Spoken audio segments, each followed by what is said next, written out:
அன்பு சொந்தங்களே, நேற்றைய தினம் திரு அண்ணாமலை அண்ணன் அவர்கள் பேசும்போது நம்மளுடைய தலைவர், பெருந்தலைவர் ஐயா காமராஜர் பற்றியும் ஒரு தகவலை பகிர்ந்திருந்தார்.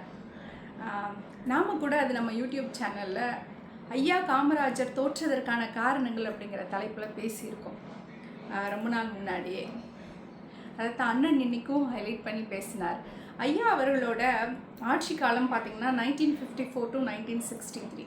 1967 நடந்த எலெக்ஷனில் டிஎம்கேவின் சார்பாக நின்ன கல்லூரி மாணவன் ஸ்ரீனிவாசன் அப்படிங்கிறவர் ஐயாவை தன்னுடைய சொந்த தொகுதியான விருதுநகரில் தோற்கடித்தார். இது வரலாறு. ஆனால் அண்ணன் என்ன சொன்னார்னா, தோற்கடிக்கப்பட்ட ஸ்ரீனிவாசன் வரலாற்றில் இல்லை, ஆனால் தோற்றுப்போன காமராஜர் இன்னும் வரலாற்றில் நின்று வாழ்ந்து கொண்டிருக்கிறார் நம் மனங்களில். அதையும் பேசினார். ரொம்ப மகிழ்ச்சியாக இருந்தது. இந்த தருணத்தில் உங்ககிட்ட நான் இன்னொரு விஷயத்தையும் சொல்லணும்னு நினைக்கிறேன். ஐயா தோற்று போனோடனே ஒரு விமர்சனம் வந்தது. அது என்னன்னா, படிக்காத காமராஜரை படித்த ஸ்ரீனிவாசன் தோற்கடித்தார் அப்படின்னு ஒரு விமர்சனம் வச்சாங்க. அதற்கு காங்கிரஸ் சைட்லேருந்து ஒரு ரிப்ளை அப்போ கொடுக்கப்பட்டுச்சு. என்ன தெரியுமா?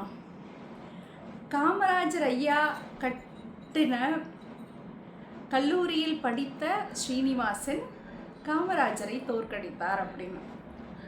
விமர்சனங்களுக்கு இப்படித்தான் கண்ணியமாக எதிர்வினை ஆற்றணும்னு நாம் அந்த தலைவர்கள்கிட்ட இருந்து கற்றுக்கணும். ஐயா அந்த தோல்வியை ரொம்ப ஒரு ஆரோக்கியமாக எடுத்துக்கிட்டார்.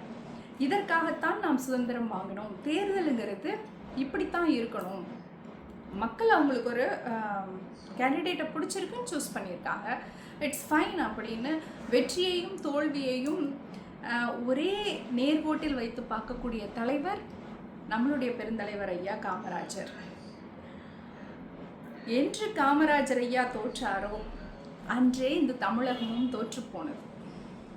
இன்று வரை வருத்தப்பட்டு கொண்டிருக்கிறது ஐயாவை தோற்கடித்ததற்காக. உண்மைதானே? ஐயாவின் புகழ் எந்நாளும் வாழட்டும். ஐயாவின் புகழை மக்கள் மத்தியில் தொடர்ந்து பரப்பிக் கொண்டிருக்கிற திரு அண்ணாமலை அண்ணன் அவர்களுக்கு கோடான கோடி நன்றிகள்.